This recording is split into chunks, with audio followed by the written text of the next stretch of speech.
Казахстанский снайпер Тылеугали Абдыбеков уничтожил 397 фашистов. Немцы прозвали его «Черная смерть». Среди героев Великой Отечественной войны много воинов-казахстанцев. Один из них – прославленный снайпер, который, хотя и не получил звание Героя Советского Союза, совершил бессмертный подвиг, уничтожив до батальона вражеских солдат и офицеров. О Тылеугали Абдыбекове на всех фронтах ходили легенды. Враги боялись его и называли «Черной смертью». За свои ратные подвиги он должен был стать трижды Героем Советского Союза, но это тоже издержки нашего прошлого.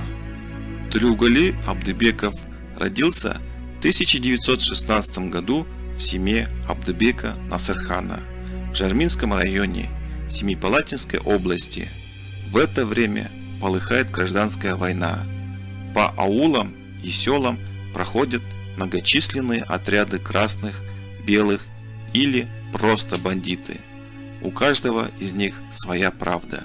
Они реквизируют у кочевников скот, обрекая их на голод. Разоренная после гражданской войны казахская степь, аулы и поселки испытывают величайшие трудности. Свирепствует тиф, многочисленные болезни. Многие люди покидают свои родные места и с плачем и горечью откочевывают на чужбину. Насырхан решает не покидать родной аул. Чтобы как-то жить, он занимается охотой. Подрастает Тылеугали, и отец его учит метко стрелять, терпеливо выслеживать добычу, переносить лишения. И вот уже слава о молодом охотнике-следопыте Тылеугали Абдыбекове переходит из аула в аул. Его охотничьи трофеи поражают бывалых охотников и аксакалов. В 1932 году по приглашению родственников Тылеугали переезжает в Южный Казахстан, в совхоз Пахта-Арал. Здесь он работает хлопководом. Отсюда его призывают в ряды советской армии, и едет он служить в далекий Хабаровский край. С первых дней службы Тылеугали обратил на себя внимание командира своей собранностью, исключительной физической подготовкой и солдатской смекалкой. В соревнованиях по стрельбе он вызывал восхищение командиров и товарищей, когда все выстрелы попадали в десятку. На межокружных армейских соревнованиях по пулевой стрельбе неизменно занимал первые места. После окончания срока службы Тылеугали возвращается в родной совхоз и возглавляет хлопководческую бригаду. В 1941 году началась Великая Отечественная война. В мае 1942 года группа новобранцев из Чимкентской области, в которой был и Тылеугали, прибыла в Калининский фронт, где занимала оборону прославленная дивизия Героя Советского Союза генерал-майора Панфилова. Командование 1077-го полка, хорошо изучив пополнение, расставило бойцов с учетом их особенностей и возможностей.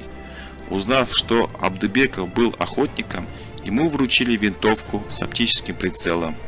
Вручая ее, командир сказал: «Ты охотник, теперь тебе предстоит выслеживать и безжалостно истреблять двуногих, но куда более опасных хищных и хитрых зверей. У меня сильные руки, глаза, как у орла. Пусть враг знает об этом», — ответил Тылеугали. Начались боевые будни. Они были нелегкими и для бывалых бойцов, а для необстрелянных новичков тем более. Снайперы постигли искусство выслеживать противника, приобретали умение перехитрить его. Шли бои за высоту. Они длились больше недели. За эти дни снайпер Абдыбеков убил 19 врагов. Высота была отвоевана, но немцы переходят в контратаки. 25 вражеских солдат направляются прямо к окопу Тылеугали. 25, а не один. Это смерть. Нет, пусть умирает враг. Зоркий глаз степняка-охотника приникает к оптическому прицелу. Вот он, враг, совсем близко. Это офицер. Абдыбеков умеет бить наверняка. Грянул выстрел. простреленный враг падает в снег. Тулеугали снова прицеливается, и еще один падает, потом еще один, и так 4. Немцы напуганы, шарахаются в стороны, не могут понять, откуда бьет снайпер, и в панике стреляют куда попало, а снайпер размерно и методически шлет одну пулю за другой. Наконец врагам удалось обнаружить снайпера. Они залегли и открыли по нему огонь. Пули свистят над головой Тулеугали. Борьба продолжается несколько минут. Больше десятка немецких солдат обстреливали одного снайпера, но их число таяло, а Абдыбеков оставался неуязвим. К подножию высоты шло 25 офицеров, теперь их осталось 3. 23-го Тулеугали убил в 60 метрах от своего окопа, и только 2 чудом удалось бежать. Расправившись со взводом немцев, Абдыбеков поспешил на помощь товарищам, вступивший в тяжелый бой с врагами на другой стороне высоты. Там он убил еще 12 фрицев. В этот день, как говорили товарищи, Тулеугали отправил к черту в ад 35 фашистских захватчиков.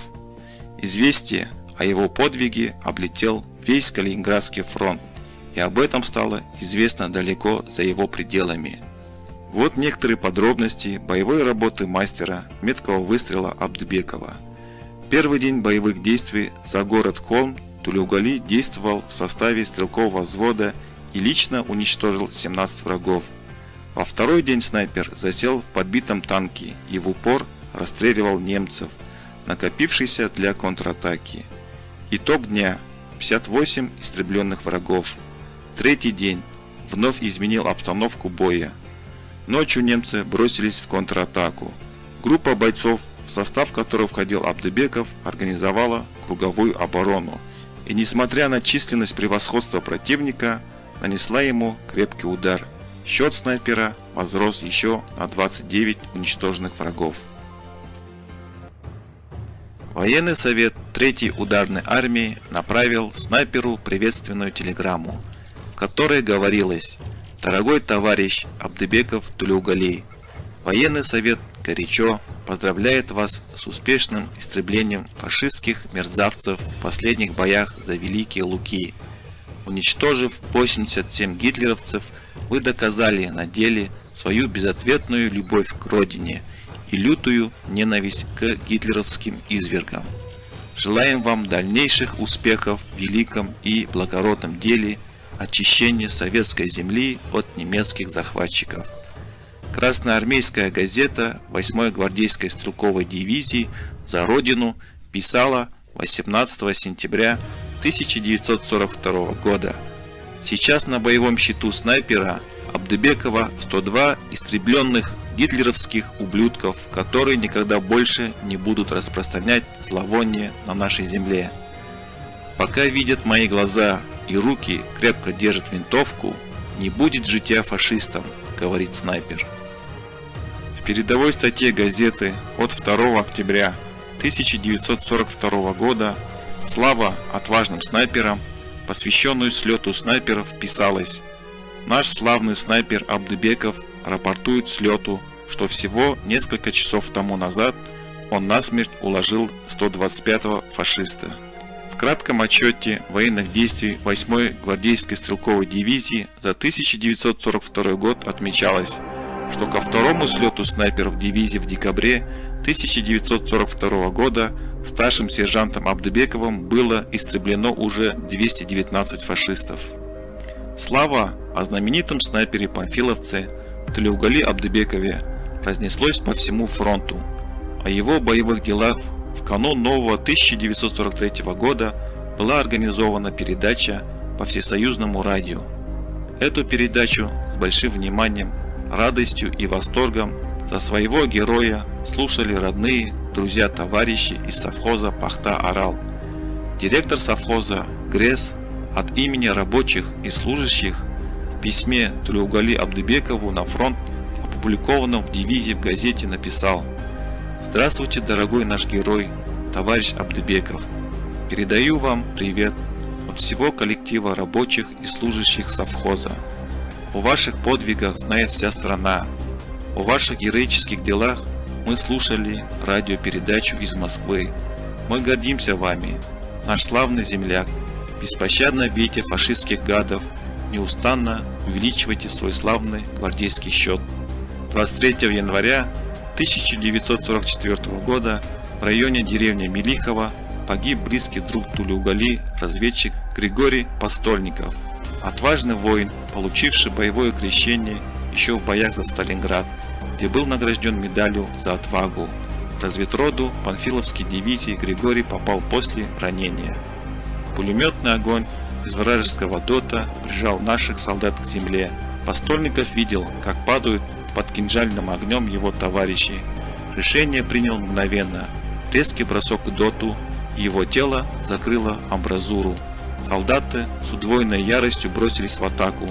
Врагов из деревни выбили.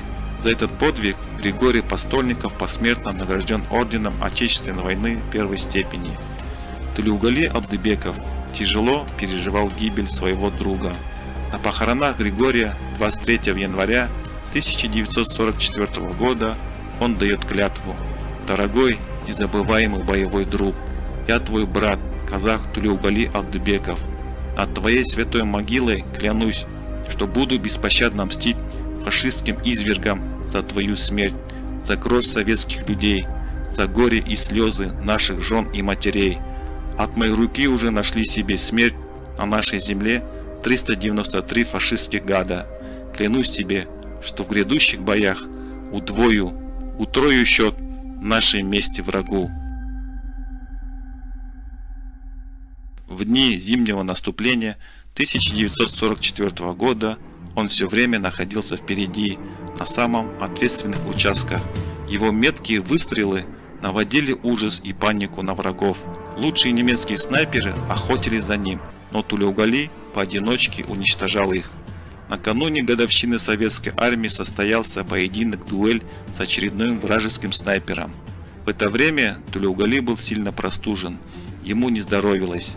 Немец на какое-то мгновение определил его, и первая пуля попала в Абдыбекова, но не смертельно. Раненый Тулеугали все же успел отомстить. Немецкий снайпер был наповал убит последним выстрелом героя казаха. Это был 397-й враг, занесенный на личный боевой счет знаменитого стрелка.